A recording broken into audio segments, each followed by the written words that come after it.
আলোচনা কৰিবলৈ লৈছোঁ স্কিন ডিজিজ অৰ্থাৎ ছালৰ বেমাৰৰ বিষয়ে, যাৰ নাম হৈছে কি ডাৰ্মাচিছ অৰ্থাৎ ছালৰ এক প্ৰকাৰৰ খাজ, আমি বাংলা ভাষাত খাজ বা প্ৰচণ্ড চুলকানি বুলি ক'ব পাৰোঁ।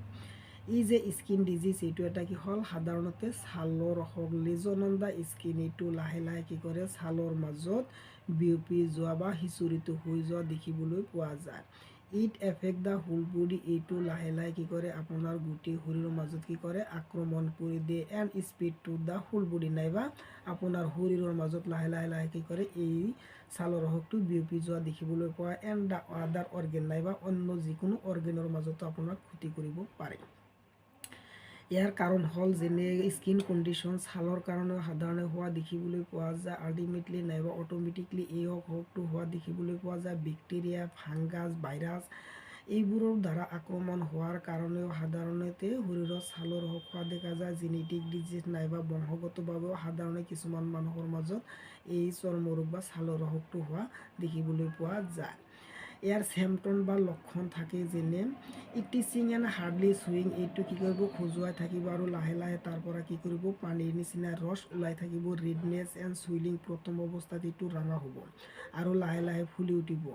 হোৱাইট ব্লাড চেল ৰিচ, নাইবা WBC বা হোৱাইট ব্লাড যিটো বগা ৰক্তৰ পৰিমাণ আমাৰ শৰীৰত থাকে সেইটোৰ পৰিমাণ কি কৰিব বাঢ়ি দিব বা বঢ়াই দিব। ড্ৰাই স্কিন, আৰু লাহে লাহে কি কৰিব স্কিনটো লেতেৰা হৈ পৰিব। বাম্প ইন হেয়াৰ ফলিকেল, নাইবা আপোনাৰ সেই গোটাবোৰ বা সৰু সৰু গোটাবোৰ কি কৰিব আপোনাৰ শৰীৰৰ নোমৰ তলৰ পৰা উঠা দেখা যায়।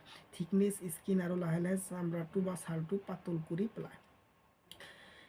ইয়াৰ কাৰণে কিছুমান সাধাৰণতে ৰিস্ক ফেক্টৰ থাকে যেনে ক্ষতিকাৰক লক্ষণবোৰ, যেনে 1 নম্বৰে হাই ব্লাড প্ৰেছাৰ, যদি হাই ব্লাড প্ৰেছাৰ থাকে তাৰ কাৰণে সাধাৰণতে এই ডাৰ্মটিছ ছালৰ বেমাৰ হ'ব পাৰে। নাইবা ভাৰ্চিকুলাৰ বিনু, নাইবা যদি আপোনাৰ সাধাৰণতে শৰীৰৰ মাজত ভাৰ্চিকুলাৰ বিনু থাকে বা ৰগডাল বা নাৰ্ভডাল একা বেকা থাকে তাৰ কাৰণেও হ'ব পাৰে। অভাৰৱেইট নাইবা ওজন বেছি হ'লেও হ'ব পাৰে। হাৰ্ট কণ্ডিশ্যন নাইবা হাৰ্টৰ কোনো প্ৰব্লেম বা অসুখ থকাৰ কাৰণে আপোনাৰ হ'ব পাৰে। কিডনী ফেইলিয়ৰ নাইবা কিডনীৰ মাজত যদি কোনো ধৰণৰ বেমাৰ আজাৰ থাকে তেনেহ'লে তাৰ পৰাও সাধাৰণতে হোৱা দেখিবলৈ পোৱা যায়।